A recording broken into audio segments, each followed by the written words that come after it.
वर्षभर टिकणारे आपण आज वडे केलेले आहेत। हे मठ डाळीचे आणि मूग डाळीचे वडे आहेत। ते चवीला खूपच छान लागतात आणि कसं आपल्या घरी भाजीला असलं नसलं तरी आपण करू शकतो आणि हिवाळ्यात पावसाळ्यात उन्हाळ्यात अगदी केव्हाही आपण ही रेसिपी भाजी करू शकतो। आज आपल्याला वाळवण रेसिपी मधला पहिला पदार्थ बघायचा आहे, तो म्हणजे मूग आणि मठ डाळीचे वडे। खानदेशामध्ये जेव्हा लग्न जमतं ना मुला मुलीचं, तेव्हा पहिला पदार्थ म्हणजे वडे करतात। वड्यापासूनच शुभ कार्याला सुरुवात करतात आणि 5 बायांना बोलवून वडे टाकतात, अशा हाताने 5 आणि पूजा घालतात। आणि सामान सुद्धा उन्हाळी रेसिपीज करताना म्हणजे सामान करताना सुद्धा आधी वडेच करतात, कारण हिवाळ्यामध्ये केलेले वडे कधी पण चांगले असतात। उन्हाळ्यात जर वडे केले ना तर त्या वड्यांना आंबट असा वास येतो, त्यामुळे जरा हिवाळा असला ना तेव्हाच हे वडे करून घ्यायचे आहेत।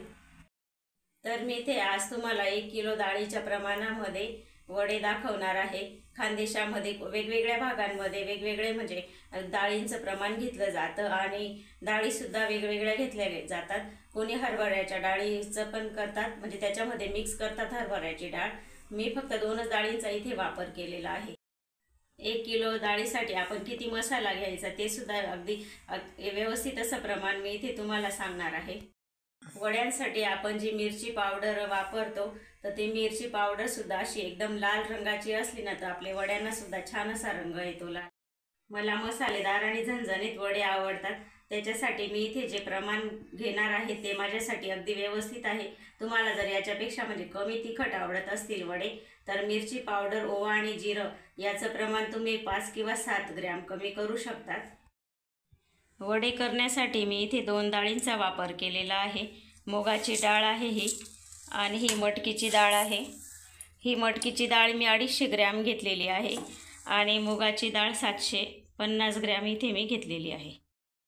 ह्या दोघं डाळी मिळून 1 किलो डाळ आहे, तर 1 किलोचं प्रमाण मी दाखवणार आहे वड्यांचं। या डाळी आपल्याला स्वच्छ धुवून घ्यायच्या आहेत। आधी मी मुगाची डाळ धुवून घेणार आहे, व्यवस्थित अशी 2-3 पाण्याने धुवून काढायची आहे। थोडीशी अशी घासून धुवायची, म्हणजे जी पावडर लागलेली असते ती निघून जाते। दोघं डाळी मी इथे 2-3 पाण्याने धुवून काढलेले आहे व्यवस्थित, आणि भरपूर असं पाणी घातलेलं आहे।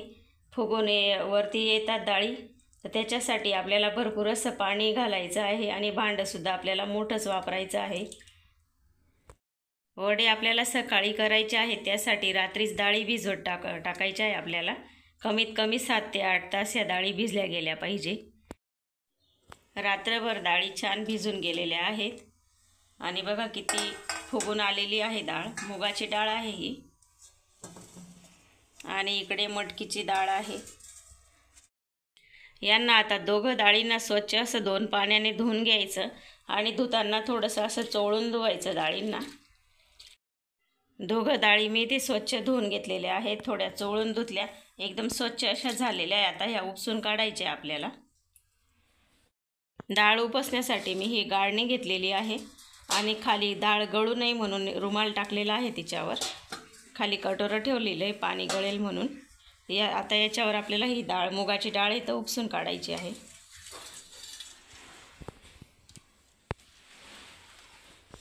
उपसताना हिला पण थोडंसं रोळून घ्यायचं आपण, म्हणजे खडा वगैरे असला तर तो खाली राहून जातो।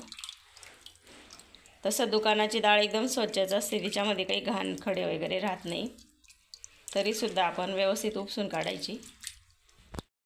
डाळ स्वच्छ बघूनच घेतली होती, त्याच्यामुळे खडा वगैरे काही निघालेला नाही आहे। इकडे बघा ही डाळ इथे उपसून घेतलेली आहे। ही दुकानाची डाळ आहे म्हणून हिला घासायची गरज पडली नाही। आपली जर घरची डाळ असली ना तर कॉटनच्या कपड्यावर घासून घ्यायची असते, म्हणजे जे थोडंफार तिला डाळीला असं साल लागलेली असते ना तर ती निघून जाते। त्याच्यासाठी तुमची जर डाळ घरची असेल तर कॉटनच्या जाड कपड्यावर घासून घ्या आणि परत नंतर मग धुवा तिला स्वच्छ असं। दोघं डाळी मी व्यवस्थित स्वच्छ धुवून आणि उपसून घेतलेल्या आहेत। आता यांना 10-15 मिनिटं पाणी निथळण्यासाठी राहू द्यायचं आहे आपल्याला। पाणी निथळणं म्हणजे फार गरजेचं आहे। जर आपण पाणी निथळलं नाही तर वाटताना डाळ पातळ होते आणि वडे छान येत नाही। डाळीमधलं पाणी निथळतं आहे तोपर्यंत आपण साहित्य बघून घ्यायचं आहे, वड्यांना काय लागणार आहे ते। तर मी इथे 35 ग्रॅम जिरं घेतलेलं आहे, 35 ग्रॅम ओवा आहेत, 20 ग्रॅम मी इथे लसूण घेतलेला आहे, बडीशेप घेतलेली आहे इथे 10 ग्रॅम, हिंग घेतलेला आहे 5 ग्रॅम, चटणी घेतलेली आहे 50 ग्रॅम, मीठ घेतलेलं आहे मी इथे 30 ग्रॅम आणि कोथिंबीर घेतलेली आहे 15 ग्रॅम. एवढं साहित्य आपल्याला 1 किलो डाळीसाठी लागणार आहे. पावडर मसाले बाजूला ठेवलेले आहेत आणि हे उरलेलं साहित्य याचं आपल्याला आता मिक्सरच्या भांड्यामध्ये टाकून वाटण करून घ्यायचं आहे, म्हणजे जास्त बारीकने अशी पावडर करून घ्यायची आहे. तर आधी आपण जिरं करू आणि सगळं वेगवेगळं वाटायचं आहे आपल्याला, एकत्र टाकायचं नाही. तर या पद्धतीने मी दळून घेतलेलं आहे बघा. मी आधी वाटण बोलली होती, तर वाटण आपण मसाल्याचं करतो, तर हे दळून घ्यायचं आहे सर्व साहित्य आपल्याला. हे बघा अशा पद्धतीने पावडर करायची आहे. हे आता एका डिशमध्ये काढून घेऊ. नंतर आपल्याला सर्व एकत्रच करायचं आहे, पण दळायला त्रास होतो म्हणून वेगवेगळं दळायचं आहे. अशा पद्धतीने मी पावडर करून घेतलेले आहेत सर्व. जिरे, बडीशेप, ओवा आणि हे आपण भाजून नाही घेतलेलं आहे, असं कच्चंच घेतलेलं होतं. कोथिंबीर आणि लसूण आपल्याला डाळ दळताना डाळीच्या भांड्यामध्ये टाकायचे आहेत. साहित्य आपण तयार केलं तोपर्यंत आपल्या डाळीमधलं छान असं पाणी निथळून गेलेलं आहे, पूर्णपणे कोरडी अशी झालेली आहे डाळ. तर हिलासुद्धा आता मिक्सरच्या भांड्यामध्ये टाकून आपल्याला वाटण तयार करून घ्यायचं आहे. आता एका मिक्सरच्या भांड्यामध्ये आपल्याला दळून घ्यायचं आहे डाळीला, कारण आपल्याकडे चक्कीचं साधन नाही राहत. खेड्या गावामध्ये चक्की असतात, स्पेशल हे दळायच्या गिरण्या असतात. आपलं थोडंसं आहे म्हणून आपण मिक्सरच्या भांड्यामध्येच दळून घ्यायचं आहे. आणि दळताना बारीक असं दळायचं आहे आपल्याला. ही डाळ वाटताना आपल्याला पाण्याचा वापर अजिबात करायचा नाही आहे, बरोबर वाटली जाते, कारण डाळ छान अशी भिजलेली आहे. अशा पद्धतीने मी डाळ बारीक अशी वाटून घेतली बघा. अशी बारीक वाटून घ्यायची आपल्याला, म्हणजे वडे व्यवस्थित येतात. राहिलेली डाळ मी याच पद्धतीने वाटून घेणार आहे. मटकीची सुद्धा मी अशीच वाटून घेणार आहे. सर्व डाळी मी इथे वाटून घेतलेल्या आहे बघा. अशी व्यवस्थित अशी पेस्ट करून घेतली आणि लसूण कोथिंबीरसुद्धा इथेच वाटून घेतलेलं आहे. आता हे मिक्स करून घेऊ चांगलं. थोडंसं मिक्स करून घेतलं. आता आपण त्याच्यामध्ये साहित्य घालून घेऊ. आपण जे घेतलेलं आहे ते हिंग टाकला, बडीशेप, जिरं, ओवा, मीठ आणि मिरची पावडर. मिरची पावडर मी थोडीशी उरवून ठेवते, अंदाज बघून मग आपण नंतर घालू. आता हे सर्व साहित्य व्यवस्थित आपण मिक्स करून घेऊ.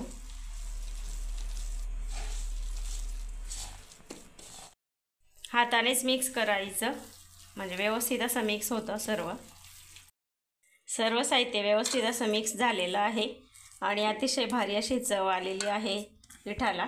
आणि जी आपण चटणी उरवलेली आहे ती 20 ग्रॅम भरलेली आहे, म्हणजे 30 ग्रॅम मी इथे चटणी वापरलेली आहे. तुम्हाला जर अजून तिखट कमी आवडत असेल तर थोडी कमी पण घातली तरी चालेल.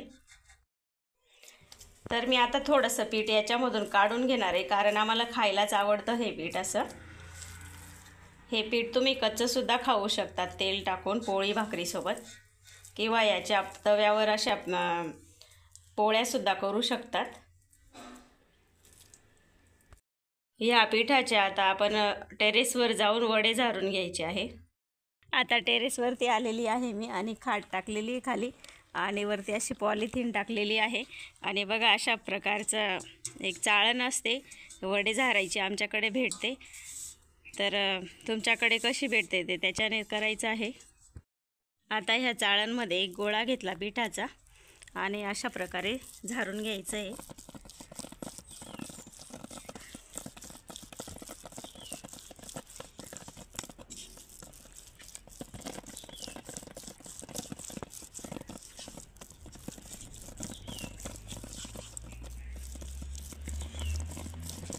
अशा प्रकारे वडे पडतात बघा. किती छान असे लांब सटक वडे पडतात. असेच वडे पाडून घ्यायचे आहेत आपल्याला. तर अजून मी तुम्हाला झारून दाखवते. याला वडे झारणं असं म्हणतात. असं लांबट हाताने झारलं ना तर छान असे लांबट वडे पडतात.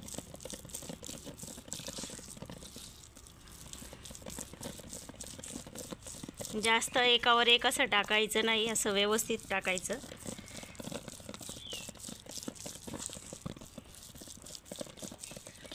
तुमच्याकडे अशी चाळण नसेल ना, तर स्टीलच्या चाळण प्रत्येकाच्या घरी असते.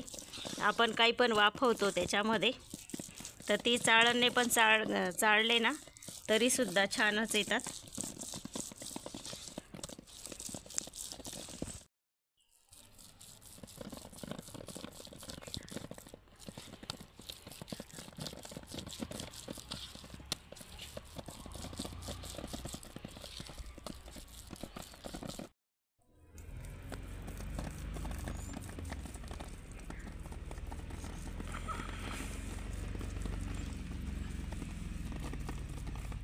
तर अशा प्रकारे मी सर्व वडे झारून घेतलेले आहेत आणि एकदम छान असे दिसत आहे वडे.